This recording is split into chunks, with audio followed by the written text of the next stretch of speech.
Hello and welcome to Uncommon Law, my podcast about true stories from my life experience of over 50 years as a lawyer and trial judge. This is a look at the law from the inside out, stuff they don't teach in law school. This is Judge Rudy Greco, retired Justice of the New York State Supreme Court. Street wisdom has it that you shouldn't pick a fight you can't win. And that's always a good lesson. And this is the story of how I learned that lesson at a very early age. I was about 17 years old, going into my junior year in high school. My mom and dad were divorced. I had two younger brothers. Father was a longshoreman. My mother was a housewife. And we needed the money because my father was splitting a working man's salary, which was nothing, between two households, his and the one I lived in with my mother and my younger brothers. And my mother's brother, my Uncle Mike, was the business agent for Plasterers Local 30 in Brooklyn in construction. He got me a job as a waterboy on a construction project, which was a 6-story apartment house that was being built on Ocean Parkway in the Flatbush section of Brooklyn. And on that job, there were going to be 80 plasterers and laborers working, and I was going to be the waterboy, which was a really good job. It entailed getting coffee break snacks and drinks at 10 o'clock in the morning for these 80 men, and then their lunch and beverages at lunchtime at 12 o'clock, and then at 2 o'clock in the afternoon, getting them whatever they needed for their afternoon break. And it was summertime, so there was a lot of beer and soda and iced tea and things of that nature going on.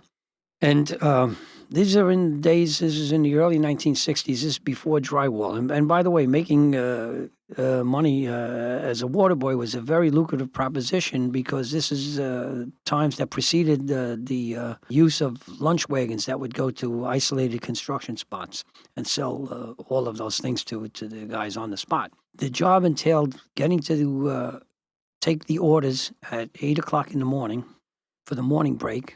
And that meant I had a commute of about an hour and a half on a bus and 2 trains to get from Flushing, where I lived, to Flatbush on the other end of Brooklyn. So I'd have to get up 6:15 or leave at 6:15 and it says 6:30 at the latest to be there at 8 o'clock to take orders from the men. And the job was really good. You didn't get a salary, but you got tips. And the men would give you $2 or $3 or even $4 in some cases a week. And from 80 guys, that added up to give or take $300 a week in cash.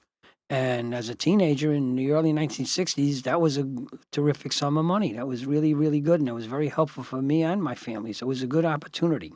Well, the job had logistic problems because, first of all, I had to travel an hour and a half to get there and an hour and a half to get home, but that was no big deal. But the reason they needed a water boy was because the nearest food source was a luncheonette / delicatessen that was 3 blocks away, 1 long block and 2 short blocks away. And I had to carry supplies for 80 guys, which meant I needed a large wagon to haul back and forth. I wasn't driving at the time. I had no car.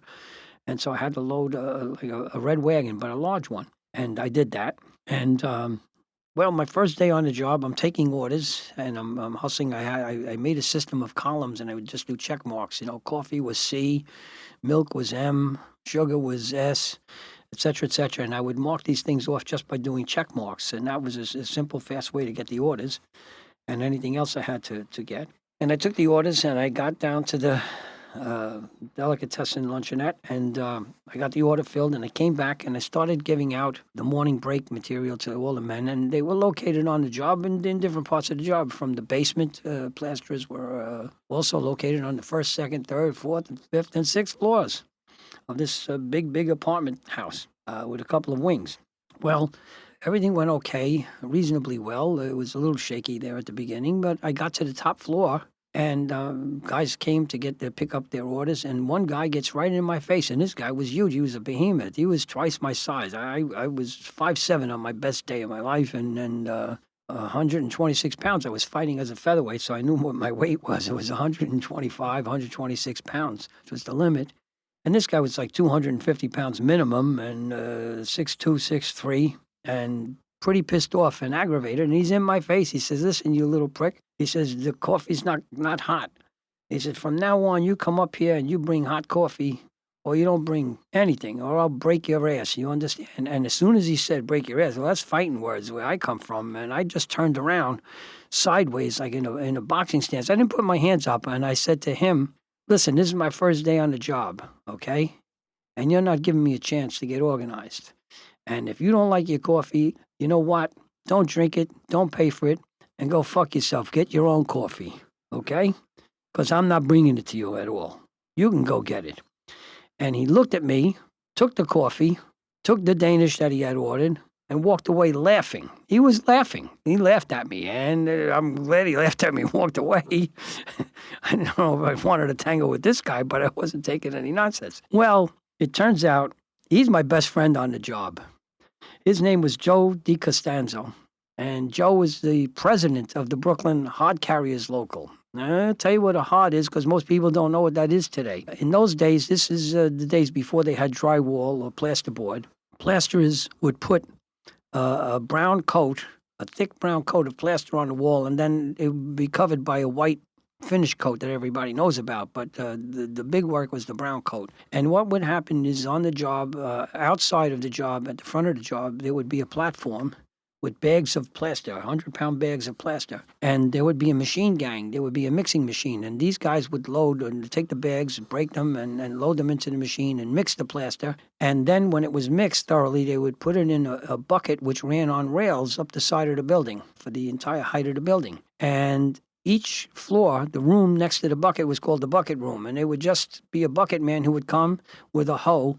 And when the bucket would arrive on that floor, he would tilt the bucket, and all the contents, all that plaster would spill out onto the floor. And the hod carriers would line their hods up against the wall. And a hod is about a 5-foot wooden pole topped by a V-shaped wooden boards about 18 inches on each side in shape of a V, opened at one end and closed at the other end. And you'd put the closed end up against the wall, get a shovel, and load 5 or 6 shovels of brown plaster into the hod, put the shovel down, then get underneath the hod and carry it on your shoulder down the hall to plasterers. And usually one hod carrier would serve 2 plasterers, and the plasterers would have a board where they were operating and putting plaster on the walls.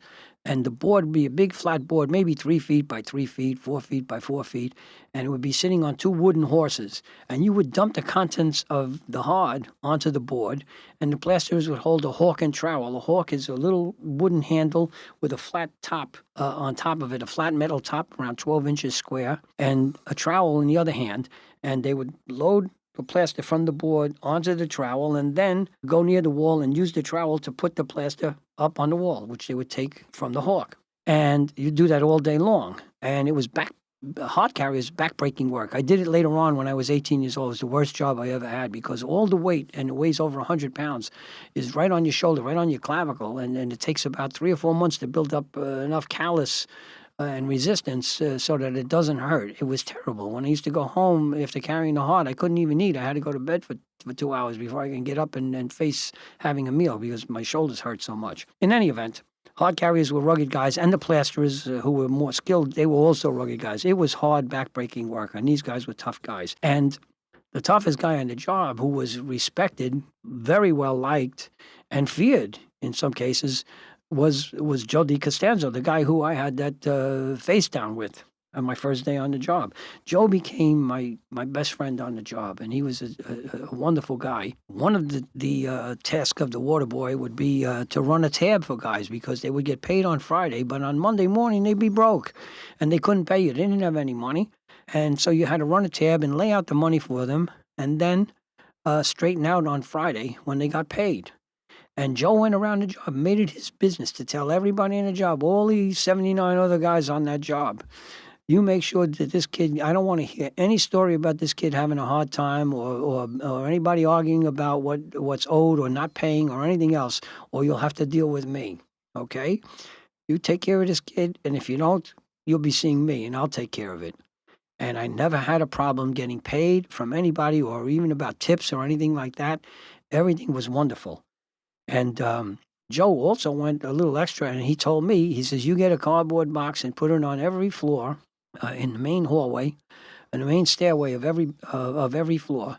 And he told everybody in the job, when you finish with your empty bottles, you make sure that those empty bottles go in that box at the end of the day so the kid could collect them and get the deposits. I don't want him chasing around the job, fishing through all the garbage and everything else, looking for empty bottles on a treasure hunt. You make sure those bottles are in that. Every bottle on your floor is in that box for that kid to pick up. So having Joe as a friend and an advocate was a really big benefit for me. Made my life 100% easier, and I was very, very grateful for it. And I made sure he got his coffee hot every day anyway. But I got better at it as time went on, and I had a good routine. And Joe became my best friend on the job, and he was a swell guy. Well, the whole summer went really, really well. It went very smoothly up until maybe the third week in August. And the contractors, the bosses, had tried to pull a stunt on the workers and basically break the union rules about some procedure or other. I don't even remember what it was. But the men were irate, and they pulled a wildcat strike. And Joe was the leader of the strike. And the wildcat strike meant they just walked off the job, and they stood in front of the job, and they refused to work. Well, everybody on that summer morning, it was almost around noon time when they walked off the job, was standing around and mumbling and grumbling about what to do. And there was Joe, holding court with a number of people and conferring with a number of people. And up on Ocean Parkway, right in front of the job, comes a big, dark sedan. And out of it comes 4 guys with suits. And their suit jackets are bulging because they're all armed. They're carrying pistols in their jackets. And it was obvious, and they wanted it to be obvious, by the way. These were wise guys. Apparently the bosses had called some organized crime guys that they were dealing with, and they sent over the muscle here to quell the wildcat strike. Well, the leader of the wise guys, the more prominent of the 4 guys, he was walking ahead of the other 3 right behind him, and he walked up to the front of the job where 80 guys, including Joe DiCostanzo and me as an onlooker, maybe 81, I guess, was looking from the side. And the guy walked a few steps towards the job, and he didn't have to walk all the way to the job because Joe walked out to meet him. And I was right within earshot, and Joe told the guy, if you know what's good for you, you'll turn around and walk back to that car and go home and go back where you came from. He said, and if anybody, you or any of your friends, tries to pull a gun, I personally will take that gun from him, shove it up his ass, and pull the trigger. You understand? And the guys here will take care of the rest of you guys and tear you to pieces. Now get the fuck out of here if you know what's good for you, and make it fast. The guy looked at Joe, thought the better of it, looked at the 79 guys waiting in the background, grumbling, and thought the better of it. And he learned very quickly that he was better off not picking this fight, which he couldn't win.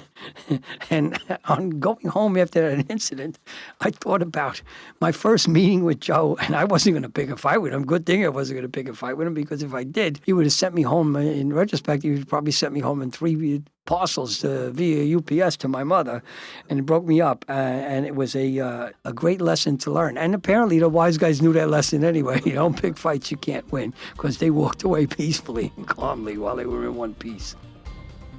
Thanks for listening. Come back next week for another episode of Uncommon Law, lessons they don't teach in law school. I'm Judge Rudy Greco. Court is adjourned.